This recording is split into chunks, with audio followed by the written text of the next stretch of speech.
समाजाचे संस्थापक राजे छत्रपती शिवराय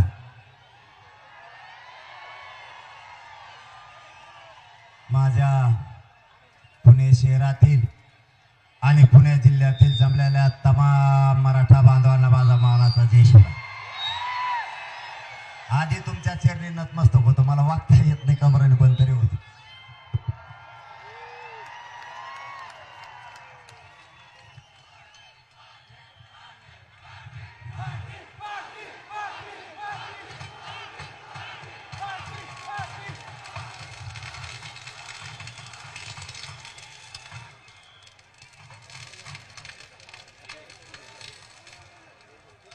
काय वाजले तो हे असलं छगन भुजबळच्या धूर निघले ना, धूर नाही करायला कोण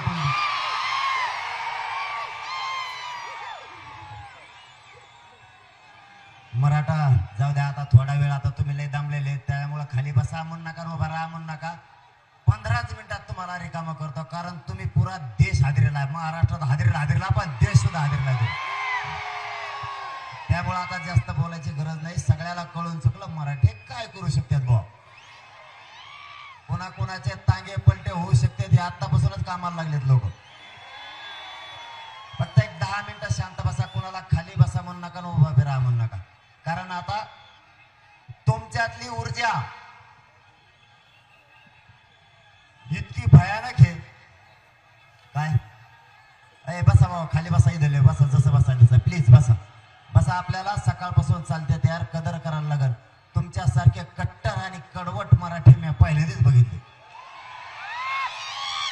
एवढी ऊर्जा तुमच्यात भयानक, थोडी सुद्धा कमी नाही झाली हो। तेवढा जोश होता, तेवढी ताकद, तितक्याच घोषणा, असा थरथर उडाला असा आपला विरोधक असं काम केलंय तुम्ही आज। एक खाली बसा ना रे, बसा बसा खाली बसा, मागच्याला अडचण यायला लागली, लवकर बसा।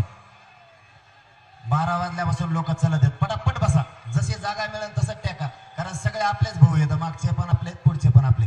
बसा बसा लवकर बसा, लवकर बसा, लवकर बसा रे। सगळे बसले तर तुम्हालाच बसायला काय झालं रे? बसा बसा बसा बसा ना। आता तुम्ही का उभा राहिले? ते बसले तुम्ही उभा राहिलात का? बसा बसा लवकर बसा।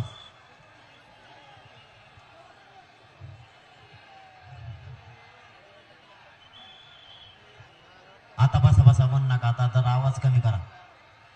आपली शिस्त कशी माहिती आहे ना, मराठ्यांची शिस्त कवाच बंद होत नाही। काय एलईडी चालू आहे नाही? आणि कशाला बसली मग ती?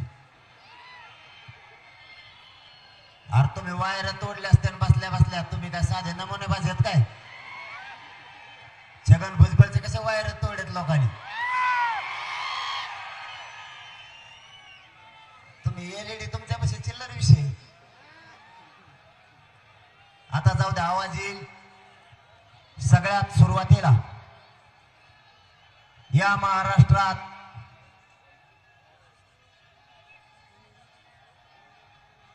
सरकारकडून दहशत पसरवली जात होती। इतकी दहशत पसरवली की मराठा कधीच एक येणार नाही असा गैरसमज पसरला। मराठा कधीच एक होऊ शकत नाही किंवा आता येणार नाही असा या 8 दिवसात गैरसमज पसरला। बसा बसा म्हण नका, गप्प बसा तुम्ही। उभा राहिल्यावर ऐकायला तर त्याला काय बरं। आता तुम्ही इतक्या जवळ असून तुम्हाला प्रॉब्लेम आहे, सगळ्यात मागच्याने काय करायचं? त्यांना तर काही दिसणार तर ऐकायला येत ना सगळे। हे बघा, आपल्याला काही गोष्टी सहन कराव्या लागतात। काय करायचं तुला बसून? मागच्याचे काय हाल असते माहिती आहे तुला? त्यांना येत आहे का ऐकायला? तुला इथलं इथं काय प्रॉब्लेम आहे? चल बाहेर नाही तर उगाच आपल्यातल्या आपल्यात असं नाही केलं पाहिजे विनाकारण। काही लोकांना लगेच दिसत नाही, त्यांचा काय विषय असेल ते बिचारे गपचेप ऐकतात ना। इथं मराठ्यांच्या आरक्षणासाठी, मराठ्यांची एकजूट दाखवण्यासाठी, जात मोठी करण्यासाठी आपण आलेलो, लक्षात असू द्या।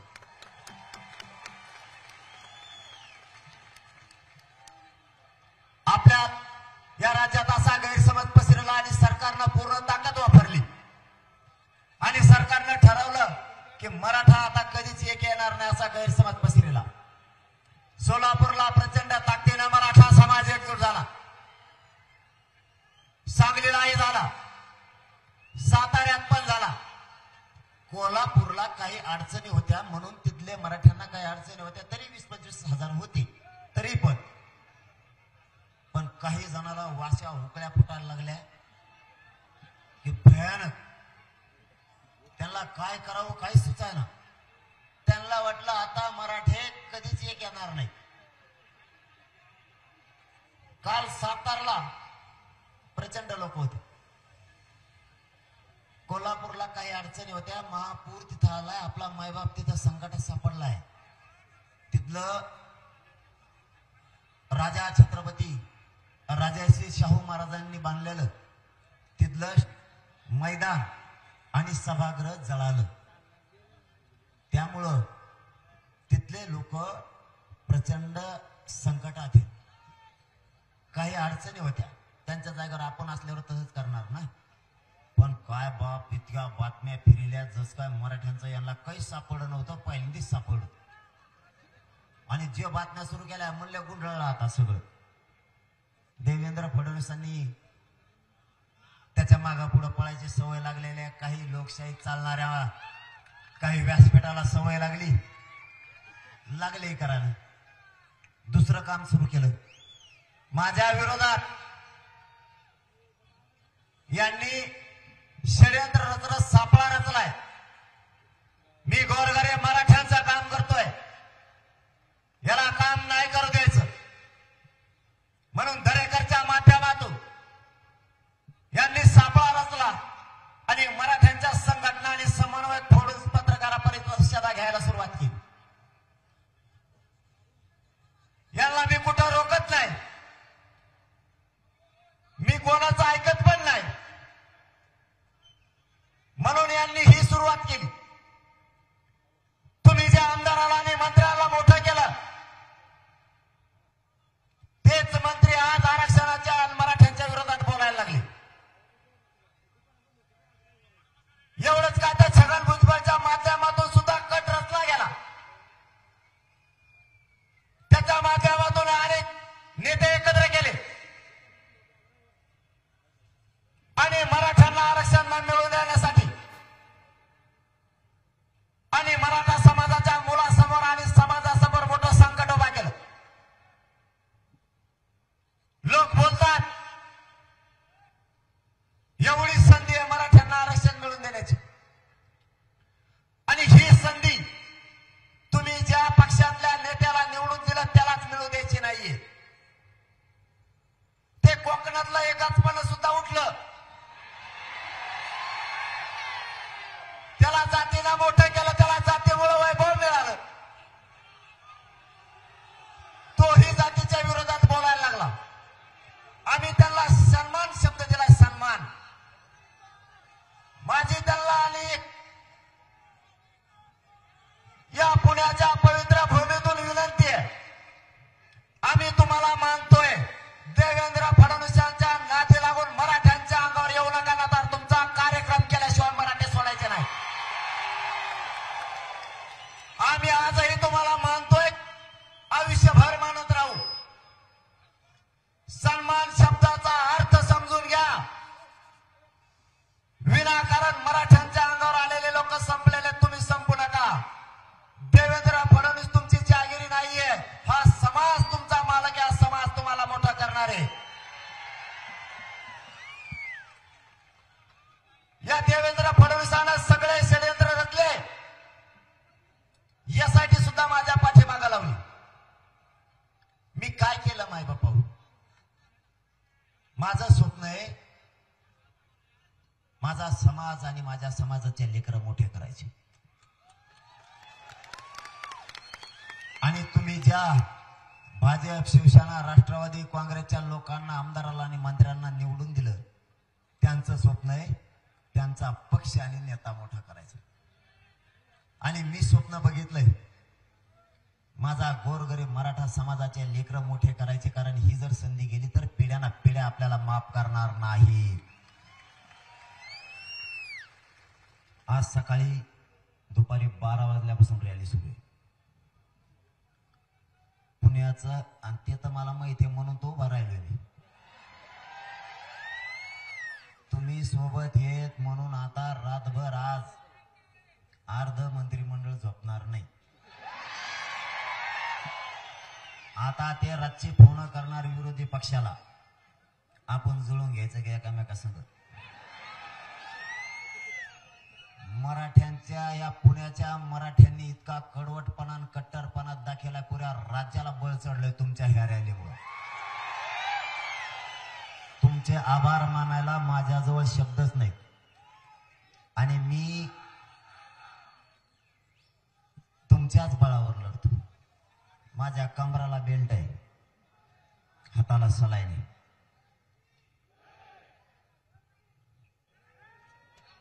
माझ्या खाली बसा, पुतळा दिसत नाही, खाली बसा.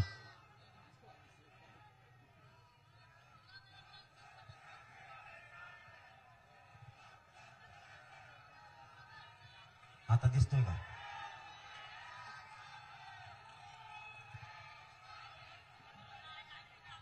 आज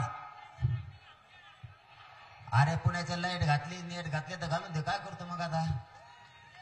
आपली सत्ता आल्यावर आपण मोठी लाईट बसवू, मोठ्याला नेट बसवू. 2-3 महिने त्रास सहन करू, आता काय करतो? दुसरा काय पर्याय आहे का आपल्यापाशी? पण आपल्या अंगावर यायची हिंमत यांची 6 बी पक्षाची नाही, मराठ्यांच्या अंगावर यायची. तुमचे कसे आभार मानावं माझ्याजवळ शब्दच नाहीत भाऊ. काय ती ऊर्जा होती तुमची. 10, 11, 12 वाजल्यापासून कात्रज पासून सुरुवात झाली भाऊ, आणि सगळ्याचे डोळेच फाकले. त्यांना काय मिळत लागा ना, इतके लोक आले कुठून, का नाही येणार? मी काहीच नाही केलं.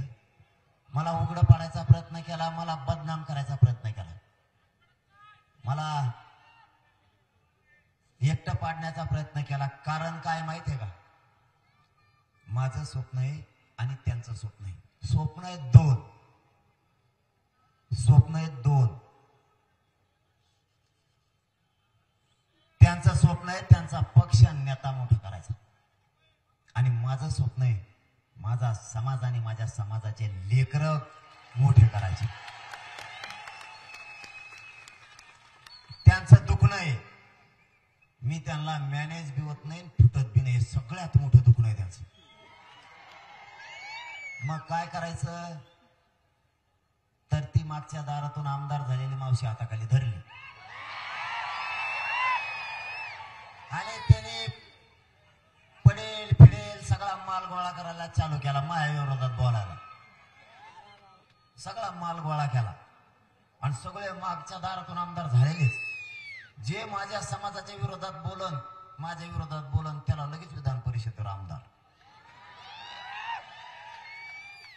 आणि सगळे बिगड मिशावलेच, फक्त टिकला लावायचं काम आहे. असा माल जमा केलाय सगळा. बर ते टिकत नाहीत. बर तू एवढं बोलला, आणि आता हे बुट्टे म्हणते एकदा मुंबईला चक्कर मारून यायची बुवा.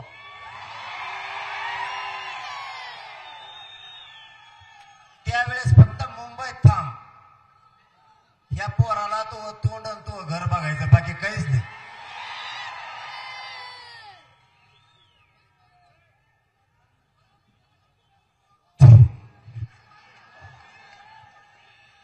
अरे त्यांना निभारे नाही, तुम्ही काळजीत ना करू त्यांची. मी एकदा कचा कचा बोलायला लागलो ना, ते पाणीच पितात 2-2 लिटर. मी फक्त सन्मान करतोय म्हणून बोलायला नसतात, त्यांचा सुद्धा बिराड माझ्याकडलं ये. काय असतं, मान सन्मान करायला लागतो. वयानं मोठं असल्यावर ही आपली संस्कृती की, आणि ज्या माणसाचे काही ना काहीतरी समाजासाठी योगदान आहे, त्या माणसाचा काही दिवस तरी सन्मान करायला लागतो. पण त्याला सन्मान शब्दच नाही कळाला, मग त्या टायमाला बघू. आता आणखीन एक संधी दिली आपण. आता पुणेकराच्या वतीनं आणखीन एक संधी, इथून पुढे त्यांनी बोलू नये, आम्ही त्यांचा सन्मान करतो. इथून पुढे बोलले की मी असा झापीन ना, मग सुट्टीच नाही.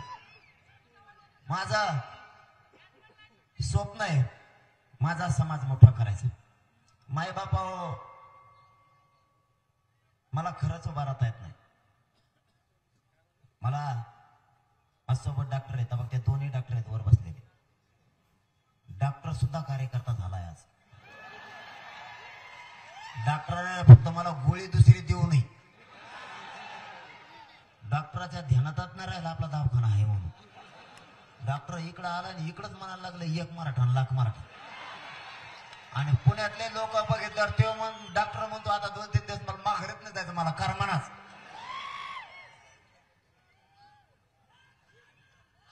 मला इतक्या चमकाने त्यात कमरात आणि माझ्या हातातला सुद्धा सलाईन आहेत. मला रोज डॉक्टरनं सांगितलंय, त्या साताऱ्याचे तर डॉक्टर म्हणले तू आरामच कर, झोप नको पडू. म्हणलं आराम कर. आणि मी आराम केल्यावर एक टप्प्यात आलंय, मग शरीर महत्वाचं का जात महत्वाची. मरू दे म्हणलं, मेलो तो मेलो मी, पण मला पुण्याला जायचं. कारण मला समाजापेक्षा मोठा काय नाही. आणि जगून काय करायचं. अरे खाऊन जागायला सगळे चालेत, मी खाऊन जागायसाठी नाही आलो. मला या समाजासाठी काहीतरी करायचं, जगायचंय शेवटपर्यंत वाघ म्हणूनच. कारण आज पुण्यातला मराठा बांधव एकही घरी नव्हता, ना शहरातला ना खेड्यातला.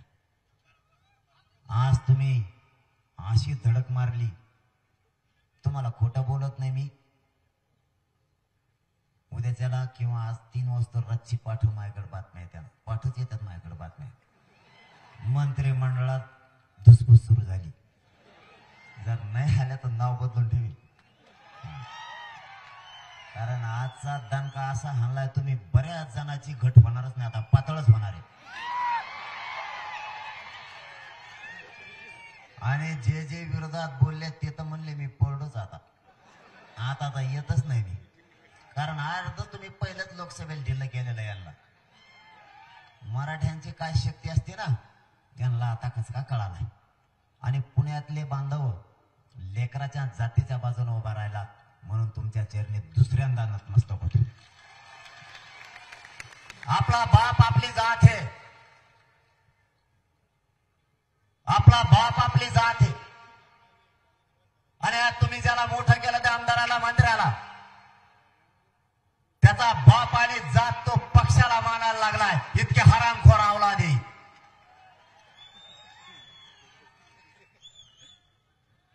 जातीला बाप मानणारा कधीच संपत नाही. जो जातीसाठी काम करत, समाजासाठी काम करत, तो कधीच अपयशी होत नाही.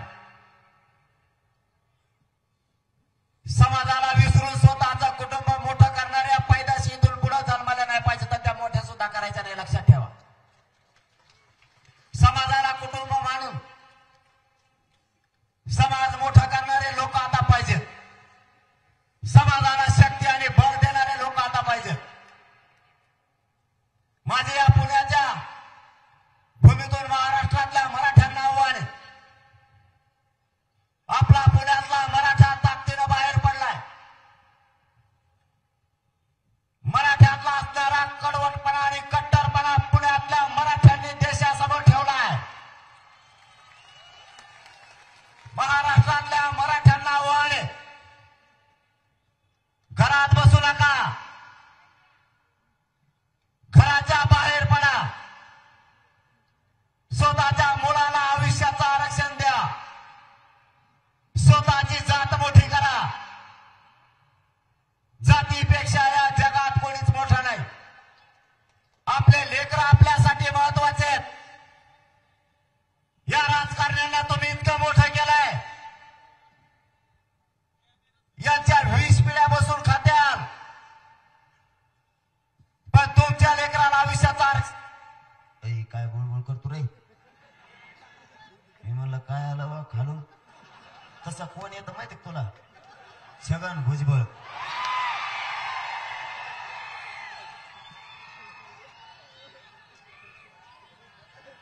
तो सध्या लोकांच्या बाजा खालीच आहे ती सावली लागते त्याला. तिखट खायची सवय लागली. महाराष्ट्र सदन खाय, तेलगी घोटाळा खाय, शेणाच्या गौरी खातो का? मराठ्याचं आरक्षण खाय. बोगस समितीचा अध्यक्ष, राष्ट्रीय अध्यक्ष केलं त्याला बोगस समितीचं. 16% बोगस आरक्षण मराठ्याचं खातोय तो. ओबीसीचं मायक्रो ओबीसीचं आरक्षण तो एकटाच खातोय. आता शिक त्याचा नाकावरच्याच माया लागला. आता दुसऱ्या बारीने इथे येणार. मराठ्याच्या नादी लागल्यावर अशी फजिती होत असते. मराठ्याच्या जीवावर मोठा झाला आणि मराठ्यांच्या लेकराच्या अन्नात औषध कालवलं. महाराष्ट्रातल्या मराठा समाजाला या पुण्याच्या नगरीतून माझं जाहीर आव्हान आहे. एक महाराष्ट्रात म्हण आहे, मराठे एक येत नाहीत आणि मराठे जर एक आले तर इतिहास घडल्याशिवाय राहत नाही. पुण्यानं सिद्ध केलंय. महाराष्ट्रातल्या मराठ्यांना आव्हान आहे, घरात बसू नका. आपला नेता आपलं सुख नाहीये. नेत्याचा पक्ष आपलं सुख समाधान नाहीये. कोणाचं सरकार निवडून आणलं म्हणून आपल्या लेकराला भविष्याचं मिळणार नाहीये. नेत्याचे पैसे बघून आपलं आयुष्य कडेला जाणार नाहीये. मंत्री आमदारांच्या गाड्या बघून आपल्या लेकराचं भविष्य घडणार नाहीये. आपले लेकरं मोठं करण्यासाठी आपल्याला लढावं लागणार आहे. तुमच्या जीवावरती यांच्या 20-20 पिढ्यापासून खात्यात इतकं यांनी कमवलंय. तुमच्या लेकराला आयुष्याचं मिळवून देण्यासाठी महाराष्ट्रातल्या सगळ्या मराठ्यांनी एक दिवस कामं सोडा, पण घराच्या बाहेर पडा. शेतकरी मराठ्यांनी शेतात जाऊ नका. व्यावसायिक मराठ्यांनी एक दिवस व्यवसाय करू नका. रिक्षा चालवणारे, जीप चालवणाऱ्या मराठ्यांनी एक दिवस बंद ठेवा. व्यापारी मराठ्यांनी व्यापाराला एक दिवस जाऊ नका. नोकरदार मराठ्यांनी एक दिवस नोकरी सोडा. कामगार शेतमजुरांनी सुद्धा एक दिवस काम सोडा. वकील डॉक्टरांनी सुद्धा एक दिवसाचं काम सोडा. शहरामध्ये असणाऱ्या मराठ्यांनी सुद्धा खेड्यातल्या मराठ्याप्रमाणेच काम सोडा आणि ज्या ज्या ठिकाणी आपली तारीख आणि वेळ दिलेला त्या शहरात जिल्ह्यातला ताकदीनं मराठा समाज एकवटा. आपल्याला आपले लेकर आणि जात मोठी करायची. यांचा हसू होऊ देऊ नका. जर तुम्ही एक नाही आले तर पुढच्या पिढ्या आपल्याला कधीच माफ करणार नाहीत. या लोकांचा हसू होऊ देऊ नका. तुम्ही जर नाही जमलात, तुम्ही जर एकजूट नाही दाखवली तर हे आपल्याला हिरवायला लागलेत, अपमान करायला लागलेत. यांना तशी वेळ येऊ देऊ नका. महिना 2 महिन्यातून एकत्र येत जा. तुमचं एक दिवसाचं नुकसान झालं तरी चालेल, पण करोडो मराठ्यांच्या लेकराचं जर कल्याण होणार असलं तर एक दिवस सगळ्यांनी काम सोडून आंदोलनात सहभागी होत जा. आपल्या जातीपुढे साधे संकट उभा नाही राहिलेत. 5 मिनिटाच्या आत सगळे संकट सांगतो तुम्हाला. सरकारचं संकट मराठ्यांवरतीचे, विरोधी पक्षाचं संकट मराठ्यांवरती, छगन भुजबळ सारख्या ओबीसी नेत्यांचं संकट मराठ्यांवरती. देवेंद्र फडणवीसांनी मराठ्यांच्या संघटना आणि समन्वय फोडायला सुरुवात केली. जातीच्या विरोधात जाऊन काम करणारे मराठे हे मराठ्यांच्या पायदाशी आहेत का नाही याचाही विचार मराठ्यांना करावा लागणार आहे. आज जात संकटात सापडलेले असताना जातीच्या बाजूने उभं राहायचं सोडून तुम्ही सरकारच्या बाजूने उभं राहायला लागला. ते एक संकट. संकट सांगितले 5.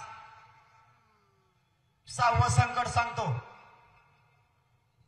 मराठ्यांचा वकील जर असला त्याला जातीवादावर बोललं जातं. एखाद्या वकिलाने पैसे जर कमी नाही केले तर त्याला म्हणतात तू मराठ्याचा आहे म्हणून पैसे कमी करीना का. याच्यात मराठ्याचा जातीचा काय समान. एखादं हॉस्पिटल जर मराठ्यांचं असलं तर त्या डॉक्टरला बिल कमी नाही केलं तर म्हणतात तू मराठ्यांचा आहे म्हणून बिल कमी करीना का. इथं जातीचा काय समान. तो वावर घेऊन दे ना पैसे, त्या डॉक्टरचं बिल फुकट कवर खातो. इतके संकट मराठ्यावर आहेत. महसूल विभागात एखादा मराठ्यांचा अधिकारी असला तर त्यालाही त्रास. शिक्षक मराठा असला त्यालाही त्रास. पोलीस मराठा असला त्यालाही त्रास. कोणचंही क्षेत्र असू द्या, जाणून बुजून मराठा टार्गेट केलाय. या पुण्यातून पुणे जिल्ह्यातल्या मराठ्यांना आणि महाराष्ट्रातल्या मराठ्यांना माझं आव्हान आहे. अधिकारी लवकर होता येत नाही. झालेल्या अधिकाऱ्यांच्या पाठीशी ताकदीनं मराठे उभा राहत जा. अजिबात इथून पुढे मराठ्यांच्या अधिकाऱ्यांना त्रास होता कामा नाही. हे सगळे त्यांच्या जाती आणि जातीचे अधिकारी सांभाळत आहेत. जातीने एकजुटीनं बळ द्या. आरक्षणामुळे बसलेले फटके, मराठा समाजाला नोकऱ्या मिळत नाही, उच्च शिक्षण मिळत नाही, केंद्रीय कॉलेज सुद्धा मिळत नाहीत. आरक्षण नसल्यामुळे मराठ्यांच्या अधिकाऱ्यांच्या बढत्या सुद्धा होत नाहीत. मागून येऊन पुढे जातो पण मराठ्यांचा अधिकारी त्याच खुर्चीवर आहे. मग त्याच्या काय खुर्चीला काय फिळकॉल लावलं का काय की. मराठ्यांच्या बढत्या होत नाहीत.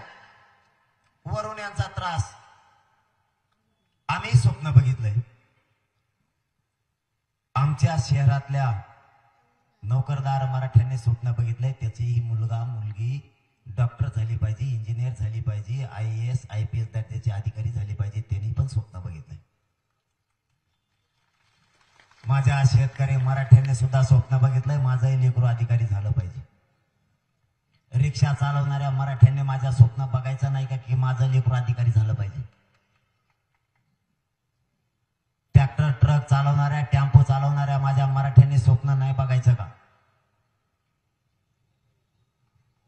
बसूनच बोलत दादा काय करतो. जाऊ दे तिकडे, जे होईल ते होईल. आता मी येऊ बी आता मरायला निघाले ते होईल. हा आणि मग तुम्ही माईक धरून मी काय करू. सत्ता याच्या आधी झिसकून घ्यायला लागले काय. जगात भुजबळ पाठीला काय तुम्हाला. त्याला तर ना सुधारूनच देत नाही मी. आता आपल्या मराठा समाजाचे सुद्धा स्वप्न आहेत. प्रत्येकाला वाटतं आपलं लेकरू अधिकारी झालं पाहिजे. फक्त राजकारणाच्या लोकांच्या मागं पळायचा नाद सोडून नये.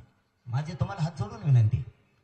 हे राजकारणी लोक आपल्या लेकराला कधीच मोठं नाही होऊ देणार.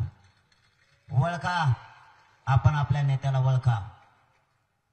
भाजपमधले नेते आपणच मोठे केले. आज तेच लोक आपल्या विरोधात बोलायला लागले. राष्ट्रवादी काँग्रेस शिवसेनेचे लोक आपणच मोठे केले, ते आज आपल्या विरोधात बोलायला लागले. आरक्षणाला विरोध करण्यासाठी एकटा छगन भुजबळ एकटा तरी आरक्षण मिळून द्या ना. आपले जर 50-50 व्यापारी तिथे गेले ना त्याचा भुकटाच करून टाकते ना. आरक्षण सुद्धा मिळविते. आता कसा कचकादा केला लोकसभेला तसा एकदा दाखवा. जातीची शान वाढली पाहिजे, जातीची शक्ती वाढली पाहिजे. मराठ्यांच्याच हातात राज्याची पावर राहिली पाहिजे. इतक्या ताकदीनं मराठी एकजूट राहा. मराठ्यांच्या नादी लागणं एवढं सोपं नाही. ते नाही लागत. फक्त आपण एकजूट राहा. आपल्याला काही करून आरक्षण मिळवायचं. 29 तारखेला अंतरवालीला बैठक ठेवली. पुणे जिल्ह्यातल्या सगळ्या बांधवांनी अंतरवाली यायचं. प्रत्येक गावातल्या मराठ्यांनी अंतरवालीत 29 तारखेला यायचं. पाडायचे का उभा करायचे हे 29 तारखेला ठरायचं. हा 29 तारखेला काय करायचं आपण ताकदीनं ठरवू. सगळा राज्य तिथं जमा करू. अरे उभा करू पाडू दोन्ही काही करू फक्त 29 तारखेला ते पाडणारच आहेत ना मग आपल्या उभा केल्यावर ते काय राहते अरे पाडण्यात बी एवढी मजा आहे तुम्हाला सांगतो महाराष्ट्रातला एक मतदारसंघ असा नाही की तिथं 43,000 मतदान मराठ्याचं नाही पाडापाडी जर सुरू केली ना एक येणार नाही भाऊ एक उमेदवार असा होता मराठवाड्यात 5,000ची लीड तोडायला त्याचा इतका फेस पडला होता मराठ्याचा नाते लागल्यावर असं होत त्याच्यामुळं एकजूट राहा मराठ्यांची शान जाता कामा नाही मराठ्यांची शान वाढवायची जबाबदारी आपली आहे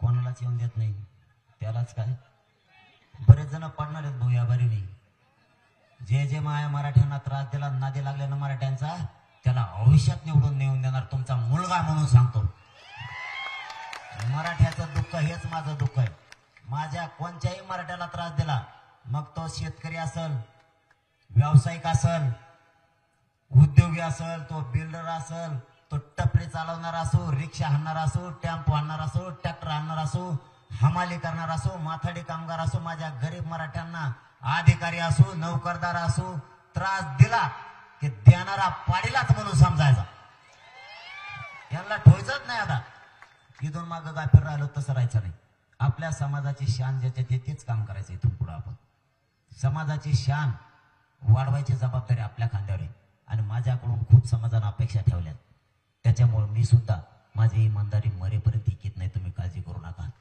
मरेपर्यंत इकित नाही आणि गद्दारी करणारी अवलाद माझी नाही पण नसता इथून मागच आपलं आंदोलन फुटलं असतं इथून पाठीमागच कारण इतके फुटले माझ्यावर एवढे संकट वाईट आले त्यांच्याकडे आता एकच पर्याय आहे मला गोळ्या घालून मारून टाकणे दुसरा पर्यायच नाही त्यांच्या पुढे आता कारण पैसे पद त्यांचे माझ्या पुढे चलत नाहीत एक तर आरक्षण देणे नसता सत्ता पडणार आहे हे जाहीर पुण्यातून सांगतो एक तर आरक्षण सरकारने द्यायचं नाही तर सत्ता पडलीच म्हणून सांगायचं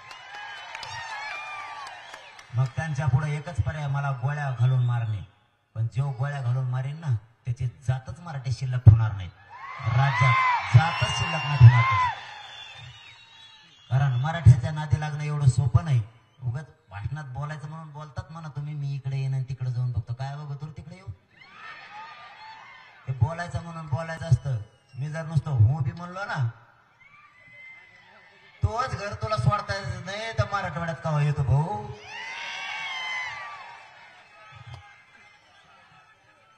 त्याच्यामुळं लय नाटकं समाजाच्या विरोधात नाही करायची समाज एवढी धार असती समाजाच्या शक्ती पुढे कोणतीच सत्ता टिकत नाही कोणचीच समाजाची शक्ती सोपी नाही मी संयमी हे आमचे पोट्टे मला गप नाही बसून देत ते म्हणते तुम्ही लय दम धरता भाऊ एकदा भाऊ देत होता तू तरी मला माझ्या समाजाला थोडाही खर्चाटा येऊ द्यायचा नाहीये एक रक्ताचा थेंबी सांडू द्यायचा नाही एकदा सांडला आम्ही अंतरवलीला काय सांडायचं ती देवेंद्र फडणवीसने आमचं जेवढं रक्त सांडायचं तेवढं सांडलं आमच्या आई बहिणीचं मला इथून पुढं माझ्या समाजाला डाग नाही लागू द्यायचा मला माझा समाज अडचणीत नाही येऊ द्यायचा नसता एवढी पब्लिक मागं म्हणल्यावर माझ्या घर जर दुसरा असता ना त्याने आता बहुत कुटाकुटी सुरू केली असती मी एवढा संयमी मी असं करून करून करून 70% आरक्षण मिळत आणलंय की नाही गावाचे गाव आरक्षणात निघाला आणि आता काय सगळ्या स्वारीची अंमलबजावणी राहिली पण आपल्या मराठीत एक मन आहे आता काय 25-30% आरक्षण राहिलं आपलं जास्त नाही सगळ्या स्वारीची अंमलबजावणी झाली की सगळ्या मराठी एक ओबीसी आरक्षणात झाला विषय खलास आणि ती जर त्यांनी सगळ्या स्वारीची अंमलबजावणी आणि गॅजेट लागू नाही केली तर मग मराठ्यात म्हणे वादीसाठी मसाड कापायची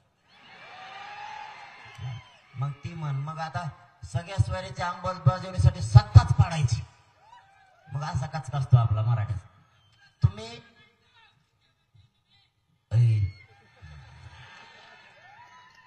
आपल्या गोरगरिबांची आणायची मला काय व्हायचं नाही मी स्वार्थी असतो तिथून मागच पळून गेलो असतो मला काय नको मला मला फक्त तुमचे लेकर अधिकारी झालेले बघायचे आणि मराठा शक्तिशाली बनल्याला बघायचं. माझ्या समाजावर अन्याय मला नाही सहन होत. नसता खुशाल घरी झोपून राहिलं असतं. मला एक दिवस सुद्धा तुमच्याशिवाय निघत नाही, एक घंटा सुद्धा. मला मी जर 2 दिवस अंतरावलीत राहिलो तर माझा तिळ जीव तुटतो. मला असं वाटतं की माझ्या समाजाचं आरक्षण जवळ आलंय, आपण कवर बसून राहायचं. आपण सतत कामात राहू. आपला समाज लय खचलाय. आपल्या समाजावर लय संकट आणले. आपला समाजाला एवढंच मिळून द्यायची संधी आहे. जर एवढ्या वेळेस माझ्या समाजाला दगाफटका झाला तर माझा समाज भविष्यात कधीच एकत्र येणार. म्हणून मी रातपाट एक करतो. मी कसलाच विचार नाही करत. आज 12 वाजल्यापासून गाडीवर आहे.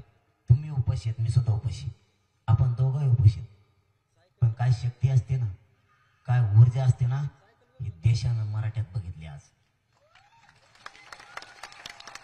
यांच्या पोटात काय नसून यांची तीच ऊर्जा आहे. एकही माणूस परत माघारी जात नाही. एका जागेवर बसते सगळे, एकही उठून हलत नाही. एवढी मराठ्यांची एकी कशी झाली ते इंग्लंडला का हॉलंडलाच लिहायला लागलेत. आता मला वाचता येत नाही इंग्लिश, पण मला एक दिवस दाखवलं एक जण, ते म्हणलं तिकडच आलंय बाबा हे. आयला म्हणलं इकडं सगळं जिलेबी सारखंच लिहिले, आळे आळे आळे आळे आळे सगळे. म्हणजे मराठ्यांची दखल आता कुठं चालली. मराठे काही करा, आपल्या लेकरं शक्तिशाली बनवा. आपला विषय गेलं, आपल्या लेकराचं काय, कुणाच्या नातवाच्या कामाला येईल, कुणाच्या बहिणीचे येईल, कुणाच्या भावाचे येईल. आरक्षण मिळवायचंय, काही करू. एकदा फक्त नाविलाज म्हणून आपण आपल्या नेत्याला एकदा विचारा, तुम्ही आमचं आरक्षण द्या. नसता एवढ्या वेळेस आमच्या मागं उभा राहा. आपण आपल्या नेत्याला उद्यापासून सुरू करायचं. 75 वर्ष आम्ही तुम्हाला दिलं, फक्त 5 वर्ष आमच्या मागं उभा राहा. ते जर नाही राहिला तर समजायचं ही अवलाद आपली नाहीच, फक्त मोठं होत तर आपल्याकडून होती. काही करा, एकजूट तुम्ही दाखवली ना, अशी एकजूट मुंबईला जाताना एकदा होती ना, आता दुसऱ्यांदा येवो. खरंच पुणेकरांना मानावं लागल. इतक्यावर चलतंय तरी म्हणायचे 2 किलोमीटर राहिले. मला तर काही सुचाना. म्हणलं ठुली अशी किती लांब. त्या पोराला परत बोलून घ्यायचं. म्हणलं किती लांब राहिलं रे. ते म्हणलं हे काय ईद ईद म्हणत म्हणत म्हणत किती वाजले राहता. तो आम्हाला 2 वाजता म्हणला होता हे काय ईद आलंय. इतकं चलत होत कातू कातू तरी उरकाना. त्या पोलीस बांधवाची फजित लुटू लुटू. मला एक कळलं नाही तुमचे काम. पोलीस जागा करतात, पोलीस तुम्हाला लुटतात का तुम्ही त्यांना लुटतात. मला मिळत लागा ना. कोण कुणाला लुटीत होतं मिळच नाही. त्यांची फजिती मारण्याची केली तुम्ही, त्याने तुमची केली. कारण तुम्ही रेटानं ते तर काय करते. आणि मुंबईत जायचं नको आता का जायचं.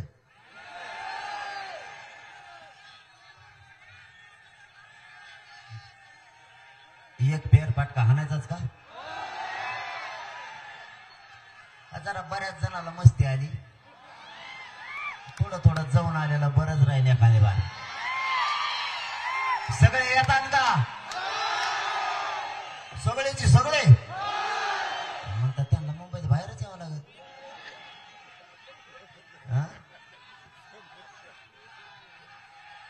2 कामं करून काय मग आपण 29 तारखेला निवडणूक लढायचे का पाडायचे. आणि तुम्ही म्हणता तसंच होईल, काळजीच करू नका. तुम्ही म्हणता तसंच होणार आहे, तुम्ही काळजीच करू नका. कारण मला सुद्धा काही मर्यादा आहे. मला बी मर्यादा आहे. किती दिवस लढायचं आणि किती दिवस नाही. देशातला मराठ्याचा किंवा कोणत्या जातीचा एवढा मोठा लढा झाला नसता. 1 वर्ष सलग हे आंदोलन सुरू आहे. देशातला पहिला मराठ्यांचा लढा आहे. सलग सातत्यानं. आणि टेम्पो तेच लाखात लोक पुन्हा कमी जास्त नाही झाले. हे देशात कधीच असला लढा झाला नसेल. मला पण मर्यादा आहे. मी किती दिवस आता सहन करायचा माझ्या समाजाचा अन्याय. किती दिवस दिवस आम्ही लढत राहायचं. आता उद्याच्या 29 तारखेला 1 वर्ष पूर्ण होईल. 1 वर्ष सलग लढा सुरू आहे. इतका संयमानं शांततेने चालवलाय. आणि तुमच्या चरणी खरंच पुन्हा एकदा तिसऱ्या नतमस्तक यासाठी होतो, तुम्ही शब्दाच्या बाहेर गेलेले. शांत राहा म्हणलं की शांत राहायचं. आता फक्त सांगतो तेवढं करा. ह्या बारीला शांतच राहायचं. जर 29 तारखेला पाडायचं किंवा उभा करायचं ठरलं, समजा उभा करायचं ठरलं, तर तुमच्या मागे एक काम, उमेदवार लई येत. अरे उमेदवार उभा करायचं म्हणल्यावर ते आलंच ना. आता समजा उमेदवार उभा करायचं ठरलं, तर आता एक काम करायचं तुम्ही. आधी मला करावं लागेल, मग तुम्ही करा. कारण हुंबल अशी झाली, उमेदवार उभा करायचं म्हणलं की इतके उमेदवार आहेत मराठ्यात. अगं बाय बाय बाय बाय, अरे इतके बाप, माया संगत 150 आहेत. एका गाडीत 6-6. इतका नाद असतो का राजकारणाचा कुठं? आपलं काय ठरलंय? जात मोठी करायची. जातीसाठी आपल्याला राजकारणात जायला लागतंय. जायचं नसतं तरी बी, कारण हे द्यायनातच. मग तिथं जायचं म्हणल्यावर कुणी दिला तरी एक समजा इच्छुक असला पाहिजे, त्यात दुमत नाही. 15, 16, 20, 50, 100 इच्छुक असू द्या, पण आपल्याला काम काय करायचंय? जातीसाठी, राजकारणासाठी नाही, स्वार्थासाठी अजिबात नाही. मग कुणी एक दिला म्हणून काय फरक पडला? एक कोणी दिला म्हणून काय फरक पडला? एक जण उभा करायचा आणि जरी इच्छुक असले तरी सगळ्यांना असं समजायचं की मीच आमदार, आणि त्याचं काम करायचं. त्याला सगळ्यांनी मिळून निवडून आणायचं. सगळ्यांनी. ते मलाच हानीन म्हणून. अरे तुला सांगतो, 9च्या पुढं मी एवढा लोड मध्ये येतो आणि त्याला उभा केल्यावर कसं व्हायचं भाऊ? मग इतके पाय तुडी तर ती लय अवघड खेळ येतो. दारू एक सोडा राव, तुमच्या पाय पडतो मी. आबा दारू सोडा फक्त, मराठ्याच्या लोक काही ऐकू नका, मग फक्त दारू सोडा. इतका दारू त्रास होतो, असे कचाकच पाय तुडी देत. आणि तुमच्याकडे टप्पूचे टप्पू पोरं पायावर पाय दिला तर पायच काढत नाहीत. मला भेद नाही कोणी. कचाकच यादी देत. परत फोटो बी तेच काढी देत. मोबाईल उलटा धरतात. मला म्हणतो मी कस काय दिसणार. आता मला काय माहिती मोबाईल मध्ये मी कस काय दिसणार? फक्त दारू सोडा. एक उमेदवार द्यायचा, इच्छुक किती असू द्या, इच्छुक किती असू द्या. एक उमेदवार दिला ना, त्याला सगळ्यांनी निवडून आणायचं. शान मराठ्यांचे राखायचे. आणि एक दिलेला असतानाही जर बाकीचे उभा राहिले तर आपण त्याचा असा अर्थ समजायचा, हे जातीच्या विरोधात होतं, हे आपल्या आंदोलनात नव्हतं. हे आंदोलन याच्यासाठी होतं की याला उमेदवारी घ्यायची म्हणून होतं, हे जातीसाठी आलेलं नाही. कारण एक ठरला इथं जातीचा प्रश्न आहे, तो जातीसाठी लढायचा, आपल्या राजकारणासाठी नाही. त्यामुळे ते एक लक्षात ठेवा. त्याने जर पुन्हा ते बळच उभं राहिलं तर आपण समजायचं हे जातीसाठी आलंच नव्हतं, याला काहीतरी याचा स्वार्थ होता म्हणून आलतं. जातीचा स्वार्थ याच्या मनात नाही. दुसरं काम करायचं,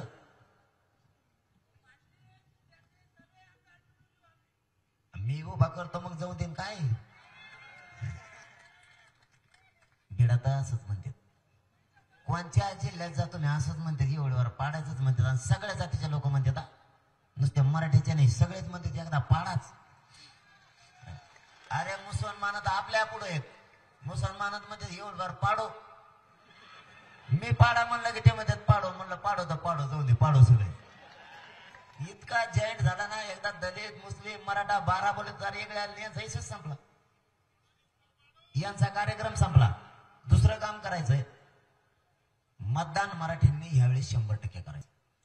100% एक शिक्का चालायचा. म्हाताऱ्या माणसासहित मतदान करायचं. बाहेर गेलेले पोरं नोकऱ्याला मतदान दिवशी गावाकडे यायचं. मतदान 100% करायचं म्हणजे करायचं. एकही फुल्ली वायाला जाता कामा नाही. इतकं सावध राहायचं. आतापासूनच शिकवायला लागलोय मी तुम्हाला. फोन, तिसरं काम फोन याच्यासाठी वापरायचे, नुसते पाहुणे जागे करायचे. 3 महिने 3 महिने काम करा, 5 वर्ष मराठ्याचं कल्याण झालं. नुसते पाहुणे जागे करायचे. जो पाहुणा ऐकत नाही त्याचे जावई नेऊन बसायचा.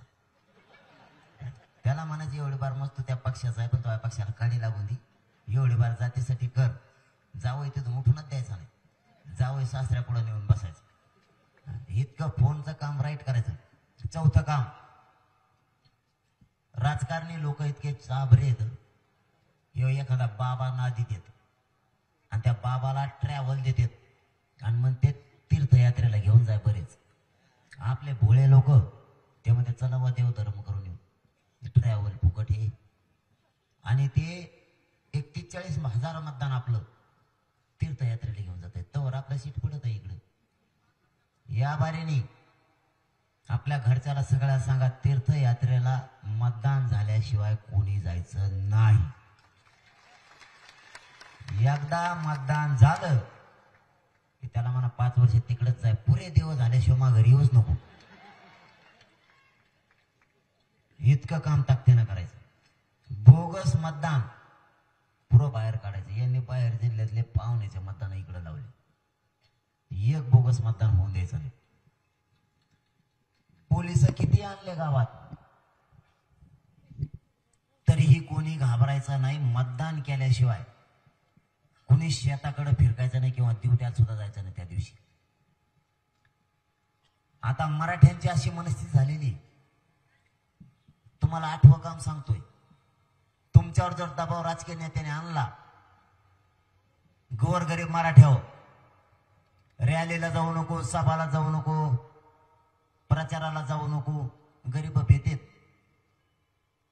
फक्त एक गोष्ट आजच लक्षात ठेवा, मतदानाला जाताना मतदान करताना कोणीच बघत नाही तू कुठं करतो म्हणून. त्याच्या संग झेंडा काय करता मग, खा बी त्याचं कच्चून. आणि मतदानाच्या दिवशी असा कार्यक्रम दाखवा की तेव्हा म्हणला पाहिजे मी पडलोच कस काय. त्याच्या कॉलेज शाळावर मास्तर जरी असले तरी मराठीच्या मास्तरांनी पोराच्या जातीच्याच बाजूने मतदान करायचं. नोकरदारांनी सगळ्यांनी, शेतकरी मराठ्यांनी सुद्धा सगळ्यांनी एकजुटीनं मराठ्याच्याच उमेदवाराला मतदान करून त्याला निवडून आणायचं. इतक्या ताकदीने करायचं. कारण एका जिल्ह्यात असंच झालं, मराठ्याचे सगळे नेते व्यासपीठावर, तरी सीट पडलं. आणि मग त्यांच्यात बेरी सुरू झाली. ते म्हणले मायाला इतके होते व्यासपीठावर, मी कस काय पडलो. ते म्हणला मी केलं तेव्हा ते नसेल केलं. असंच करायचं आपण बी. लयच दबावाने असल्या गोरगरीबारे म्हणायचं मी केलं तेव्हा मतदान, पण त्याने केलं नसतं. नुसतं येणे त्याच्यावर त्याने जर ढकलायचं पण यांना पाडायचं. तेच लय डोकं लावतात का, आपण सुद्धा भारी डोकं लावायचं. मात्र मराठ्यात एक परिवर्तन झालं, ते लय मला आवडलं. मराठा पैशासाठी काम नाही करीत. तो हे मतदानाचे पैसे नको म्हणतात आम्हाला, तुलाच राहू दे. तो श्रीमंती तो आहे घरी ठेवी. या एकजुटीला सलाम आहे. आणि जर पाडायचं ठरलं, आता हे निवडून यायचं सांगितलं, आणि जर पाडायचं ठरलं तर ते तर लय सोपं आहे. नुसतं नाव सांगूच तर दम गेलाच देव, राहतच नाही देव. माग मी नाव नाही सांगितलं, मी फक्त म्हणलं ज्याला पाडायचं त्याला पाडा. इतके मराठी चॅप्टर राईटच पाडलो. आता गिरीश महाजन म्हणतो मराठ्याला आरक्षणात नाही मिळू शकत. अरे तो या मतदारसंघात 1,36,000 मराठ्याचं मतदान आहे.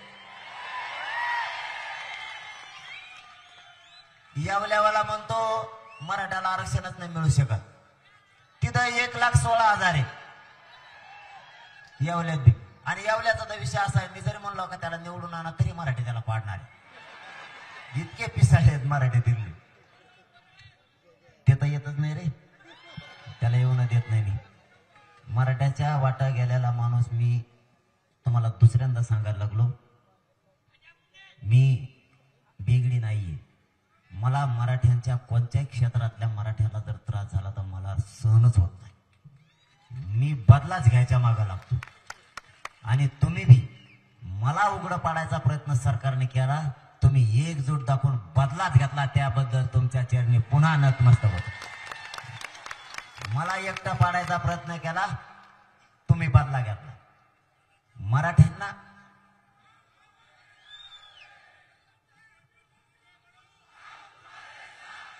अरे मै आगे छे ना माग तरी हाय कुठं मी मै आगेचे टेन्शनच ना घेऊ तुम्ही आता बेल्ट लावून आगे मी इकडून सलाईन लावून बी म्हणते आता जे होईंगा वय होईंगा काय आता सगळ्यांना माझी पुन्हा एकदा विनंती आहे. जात वाचवायचा मराठा समाज शिकला आणि जातीचे लेकरं मोठं करायचं सुद्धा मराठा समाज शिकला. स्वाभिमान वाटायला लागला आता मराठ्यांचा आणि माझ्या जातीत मी जन्मलो त्याचाही मला गर्व वाटायला लागला की जात असावं तर अशी. नुसती बातमी कोल्हापुरातून काय व्हायरल झाली तर सांगलीतच मराठी पेटले, पुण्यातले तर इतके पेटले की पुरा देश बघतोय आज पुण्यात. पुण्यात एवढी रेकॉर्ड ब्रेक गर्दी अचानक कशाची असंच पुऱ्या राज्यात होणार आहे. आता राहिलं कोकण विदर्भ आणि खानदेश. खानदेश पश्चिम महाराष्ट्र आणि मराठवाडा इथले सगळे शिट पडत आहेत, काळजी करू नका. आता राहिला फक्त मुंबईचा विषय. आपण काय गप्पा मारित नसतो, बळच पडत नसलं तरी पडत म्हणत नाही. मी मुंबईत घुसलोय किंवा घुसलेत लोक. मुंबईत 17 ते 18% लोक हे महाराष्ट्रातून गेले. प्रत्येक मतदारसंघात किती मराठीचं मतदान आहे आपल्या महाराष्ट्रातलं मुंबईत म्हणतो, कारण मुंबईत पाडणं थोडं जड आहे आपल्याला. जे खरं आहे ते सांगतो, किंवा निवडून आणणं सुद्धा जड आहे. पण आपण जे ह्या 7-8 दिवसात शोध घेतला ना, मुंबईतले सुद्धा जवळपास आतापर्यंत 19 सीटं पडू शकते एवढी महाराष्ट्रातून गेलेलीची ताकद तिथं महाराष्ट्रातून गेलेल्या लोकांची. आणखी 7-8 दिवसात म्हणजे 29 तारखेपर्यंत बराच डाटा येईल आपल्याकडे की मुंबईत महाराष्ट्रातून कामासाठी गेलेले गोरगरीब मराठी हे जरी त्यांच्या दबावाखाली असले तरी ते पाडणार आहे. आणि पश्चिम महाराष्ट्र एक नाही, मराठवाडा एक नाही, ही आपल्यात दरी निर्माण करायचं काम केलं होतं. आपण सख्खे एके आईचे भाऊ असल्यासारखे तरी आपल्यात दरी दाखवत होती. एके आईचे लेकर असल्यासारखे दाखवत. काय केलेलं आहे पश्चिम महाराष्ट्राने मराठवाड्याचं? मराठवाड्याने काय केलंय पश्चिम महाराष्ट्राचं? किंवा पश्चिम महाराष्ट्राने मराठवाड्याने विदर्भाचं काय केलंय? काहीच नाही. मग हे यांच्या राजकीय स्वार्थासाठी मतभेद दाखवतात आपल्यात. पण पश्चिम महाराष्ट्र ताकदीनं उठला ना, मराठवाड्यापेक्षा जास्त ताकदीनं उठला, तुटून पडलाय उभं. ही एकजूट राहू द्या. मी खरंच आज आनंदी आहे की माझा मायबाप समाज स्वतःच्या लेकराच्या जातीच्या बाजूने उठला. पक्षाला लाथाळलं, पक्षाला पायाखाली तोडवलं, पक्षाच्या नेत्याला सुद्धा तुम्ही पायाखाली तोडवलं. मराठीचे जातवान अवलाद ही स्वतःच्या पोराच्याच बाजूने उभा राहणार आणि जातीच्याच बाजूने उभा राहणार, नेत्याच्या बाजूने अजिबात उभा राहणार नाही. आणि पक्षाला आणि नेत्याला बाप मानायचं आता बंद करायचं, आपल्या जातीला बाप मानायचं. माझा शब्द आहे तुम्हाला, मला जीवत जरी मारलं नाही यांनी तरी मी ओबीसीतून आरक्षण घेतल्याशिवाय यांना सोडत नाही, काळजी करू नका. मरेपर्यंत तुमच्याशी गद्दारी करणार नाही. तुमची मान खाली होईल असं एकही पाऊल उचलणार नाही. समाजाला डाग लागल अशी कुठलीच गद्दारी मी तुमच्याशी करणार नाही. तुम्हाला मायबाप मानलाय ना, तुम्हाला शोभल असाच मुलाप्रमाणे काम करेन, कधीच तुमच्याशी गद्दारी करणार नाही. आपले राजकारणाच्या पलीकडे एकजूट राहू द्या. आपली जात आपल्याला मोठी करायची. सगळ्यांनी आपण आपल्या जाती मोठ्या केल्यात, फक्त मराठींची जात मागं पडली.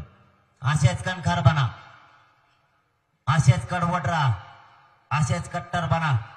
स्वतःच्या मुलं मोठं करायची वेळ आली, जर आपण घरात बसून राहिलो किंवा घरातच सभा बघितल्या, शेतात मोबाईलवर जर सभा बघितल्या, आपण जर गर्दी नाही केलेली, एकजूट जर नाही दाखवली तर आपला दबाव सरकारवर पडणार नाही.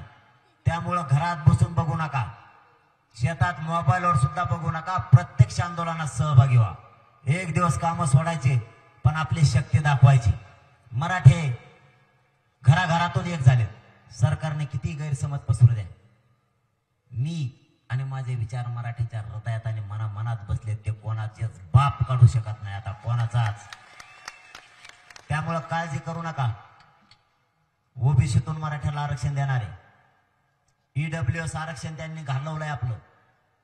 आपण 10% एसीबीसीचं आरक्षण मागितलं नव्हतं तरी आपल्यावर लादलं बळच. आपले मागणी नसून बळच दिलं. ईडब्ल्यूएस रद्द केलं. पोरांचे प्रचंड हाल यांनी केलेत. आपण त्यांच्याकडे 3 मागण्या केल्यात आणि पुण्याच्या या लाखोच्या संख्येनं जमलेल्या मराठ्याच्या साक्षीनं पुन्हा एकदा मुख्यमंत्र्यांकडे आव्हान मागणी करतोय. या पुणे जिल्ह्यातल्या जमलेल्या मराठ्यांच्या वतीनं आणि महाराष्ट्राच्या वतीनं ईडब्ल्यूएस आमचं मराठ्यांचं रद्द केलंय. ते पुन्हा सुरू करून तो ऑप्शन सुरू करा. एसीबीसीचा पण ऑप्शन ठेवा. कुणबी प्रमाणपत्र निघाले तो ओबीसीचा सुद्धा ऑप्शन ठेवा. या तिन्हीपैकी एक कोणताही विद्यार्थी ऑप्शन घेईल आणि आपलं भविष्य घडवेल. ज्या मराठ्यांच्या पोरानं ईडब्ल्यूएस मधून फॉर्म भरलेत एसीबीसी सुरू व्हायच्या अगोदर आणि त्यानंतर त्या विद्यार्थ्यांचे अर्ज रद्द करू नका. त्या पोरांचा वाटोळा करण्याचा अधिकार तुम्हाला नसता. तुमचं सरकार पाडल्याशिवाय मी सोडणार नाही माझ्या मराठ्याचा वाटोळा केला तर. सांगितलेलं सरकारनं लक्षात असू द्या. मराठा आणि कुणबी एकच आहे. हा कायदा 2004 साली सुशीलकुमार शिंदे सरकारनं पारित केलाय. 83 क्रमांकाला मराठा आणि कुणबी एकच आहे. हाच आधार येऊन सुशीलकुमार शिंदे सरकारनं अध्यादेश पारित केलाय. त्याच्यात अटी शर्ती शिथिल करा आणि त्याच्या सुलभता आणि ती पुन्हा लागू करा. नसता नव्यानं अध्यादेश काढा. मराठा आणि कुणबी एकच आहे. 83 क्रमांकाला आहे. ओबीसीची यादी आहे. मराठा आणि कुणबी एक आहेत. मराठ्यांचा आणि कुणबींचा व्यवसाय एकच आहे. ज्यावेळेस ओबीसी आरक्षण दिलं गेलं त्यावेळेस व्यवसायाच्या आधारावर दिलं गेलं. ज्या 150 ते 180 जाती ओबीसी आरक्षणात घातल्या त्या व्यवसायाच्या आधारावर घातल्या. आज त्या जाती 350 ते 450 झाल्या. मग ह्या वरच्या जाती आल्या कुठून? ज्या जाती ओबीसी आरक्षणात घातल्या त्या जातीची पोट जात आणि उपजात म्हणून नंतर 400 450 जाती जास्त वाढवल्या. जर त्यांचा आणि यांचा व्यवसाय एक आहे त्यांची जातीची पोट जात म्हणून आरक्षणात घालता येते तर मग कुणबी मराठा हा आरक्षणात आहे. कुणबी आणि मराठा तर एकच आहे. कुणब्यांचा आणि मराठ्यांचा व्यवसाय एक आहे. मराठ्यांची पोट जात म्हणून कुणबी घोषित करा आणि पुन्हा मराठा आणि कुणबी एक हे कायदा पारित करा. नसताना सरकार पाडल्याशिवाय सोडणार नाही जाहीर सांगतो. सगळ्या सोयऱ्यांची अंमलबजावणी आम्ही दिलेल्या व्याख्याप्रमाणे करा. सगळ्या सोयऱ्याची अंमलबजावणी तात्काळ करा. दुसरं सांगतो या राज्यातले आजपर्यंत झालेले सगळे गुन्हे मागे घ्या. सरसकट पाहिजेत. पहिल्या दिवसापासून सरसकटची मागणी. मराठवाड्याच्या गॅजेटसह सातारा संस्थांचं गॅजेट, बॉम्बे गव्हर्नमेंटचं गॅजेट सगळे गॅजेट लागू करा. ज्या आमच्या 8 मागण्या त्या सगळ्याची सगळ्या मान्य करा तसा तुम्ही शब्द दिलेला आहे. जर तुम्ही 29 ऑगस्ट पर्यंत नाही केलं आणि एकदा जर मराठ्यांचा निर्णय ठरला पाडायचे का उभा करायचे तर मी 1 इंच सुद्धा मागे सरकारणार नाही. सरकारला जाहीर सांगतो. कारण मी माझ्या समाजाच्या शब्दाच्या पुढे जात नाही. समाजाला धोका द्यायची सवय मला नाहीये. तुम्हाला संधी आहे. शिंदे साहेब आणि फडणवीस साहेब तुम्हाला दोघांनाही सांगतो तुम्हाला संधी आहे. मला आणि माझ्या समाजाला राजकारणात नाही जायचं. तुम्ही आमचा हक्काचं आरक्षण द्या. आमच्या मागण्या पूर्ण करा. नसता हेच मराठे या राज्यात तुमचं एकही सीट निवडून येऊन देणार नाही ते तुम्हाला जाहीर सांगतो. मराठ्यांनाही माझी विनंती आहे. नेत्याला आणि पक्षाला मोठं करायचं आता बंद करा. तुमचेच लेकरं तुम्हाला उद्या शिव्या घालतील. पुढच्या पिढ्या आपल्याला माफ नाही करणार. तुम्ही पक्षाला नेत्याला मोठं केलं, आम्हाला मोठं करण्यासाठी काय केलं? एवढ्या वेळेस आपल्या लेकराच्या आणि जातीच्या बाजूने उभा राहा. मी तुम्हाला मुलगा म्हणून तुमच्या पायाला हात लावून सांगतो मी लढायला खंबीर आहे. यांनी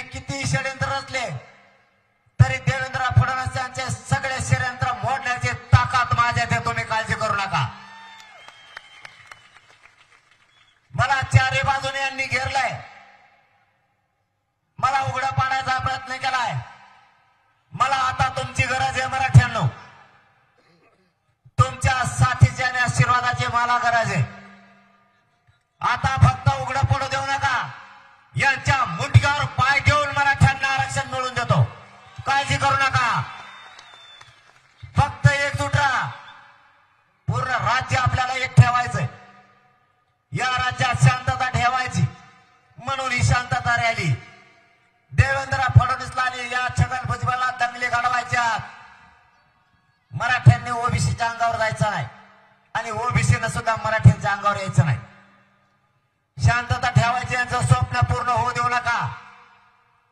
काहीही करा, यांचं स्वप्न पूर्ण होऊ देऊ नका.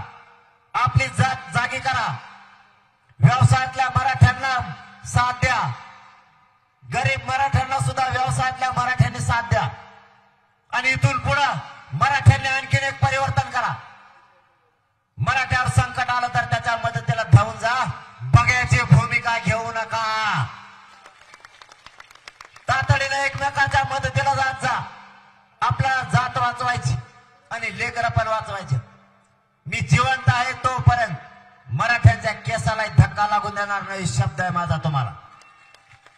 पण या जगात जर मी नसलो तर माझा मराठा समाज एक झाल्याला तुम्हाला फुटू द्यायचा नाही. जबाबदारी तुमच्यावर आहे, लक्षात असू द्या. जात आणि जातीची मुलं जगवायची जबाबदारी तुमच्यावर आहे. कारण शेवटी हे शरीर आहे. मी पूर्ण आयुष्य माझ्या समाजाला दिले आणि राहिलेलं आयुष्य सुद्धा. मेल्याच्या नंतरही मी सगळे अवयव दान करण्याचा निर्णय घेतलेला आहे. माझ्या शरीराची राख होण्यापेक्षा समाजाच्या कामाला येईल म्हणून पूर्ण शरीर मी दान समाजासाठी केलंय. सांगली साताऱ्यातल्या काही बांधवांनी सुद्धा मला वाटतं घोषणा केली. त्यांनी सुद्धा शरीर दानाची घोषणा केली. माझं तुमच्याकडं पुन्हा पुन्हा आव्हान आहे. आपले लेकरं मोठे करायचेत बरं का. माझ्या मराठ्यांच्या लेकराच्या डोळ्याला पाणी येऊ देऊ नका. मायबाप मराठ्यांनो, 1% हुकलेलं लेकरू जनावरासारखं बोक्साबोक्सी घरी रडत यायला लागलंय. 1% हुकलेल्या लेकराला बापाला काय सांगावं कळत नाही आणि आई बापालाही समजत नाही या लेकराची काय समजूत काढावी. आता थोडे भानावर या मराठ्यांनी स्वतःचे लेकर आणि जातीचे जात आपली याचे आसरू पुसायचे शिका. कोणी नाही बरं, कोणी कोणाच्या मदतीला नाही येत. स्वतः मोठे उत्तर मराठ्यांच्या पुढं पुढं करतात. ज्यावेळेस आपल्या लेकरावर संकट उभा राहतं ना त्यावेळेस कोणी मदतीला नाही येत. मराठ्यांनो, माझ्या मराठ्यांच्या लेकराला सुशिक्षित बेकार होताना नका बघू. माझ्या मराठ्यांच्या पोरांना आत्महत्या केल्यावर नंतर त्याला बघायला नका येऊ. माझ्या मराठा समाजाला त्रास झाल्यावर नका येऊ. आधीच एकजूट राहा. यापुढे माझ्या मराठ्यांच्या पोराच्या डोळ्याला पाणी नका येऊ देऊ. मायेनं पाठवून हात फिरायचं शिका. एकमेकाच्या खांद्याला खांदा लावून लढायचं शिका. जातीचे लेकरं मोठं करायचं बघा. नका रे यापुढे आपल्या मराठ्यांच्या पोरांचे हाल होऊ देऊ. तुमच्या राजकारणापायी माझ्या मराठा समाजाच्या लेकरं नका संपू देऊ. राजकारणात हरामखोर नेते मोठे होतील पण माझ्या मराठ्यांच्या लेकराचं आयुष्याचं वाटोळं होईल. ही निवडणूक एकदा येईल जाईल. हे निवडणुकीच्या काळात तुम्हाला गोड बोलतील. भावनिक होऊ नका. स्वतःच्या लेकराच्या आणि जातीच्या बाजूने उभा राहा. मायबाप, एकदा जर संधी हातातून गेली तर पिढ्याला पिढ्या मराठ्यांचे लेकर आपल्याला माफ नाही करायचे. आपल्या लेकराला आपण काय उत्तर देणार आहेत? बाबा मला का आरक्षण नाही, मी काय कमी अभ्यास केला नाही, मला टक्के खूप आहेत. आई बापाला जर असा लेकरांनी प्रश्न विचारला तर त्या आई बापाने काय उत्तर द्यायचं?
जात मोठी करा रे,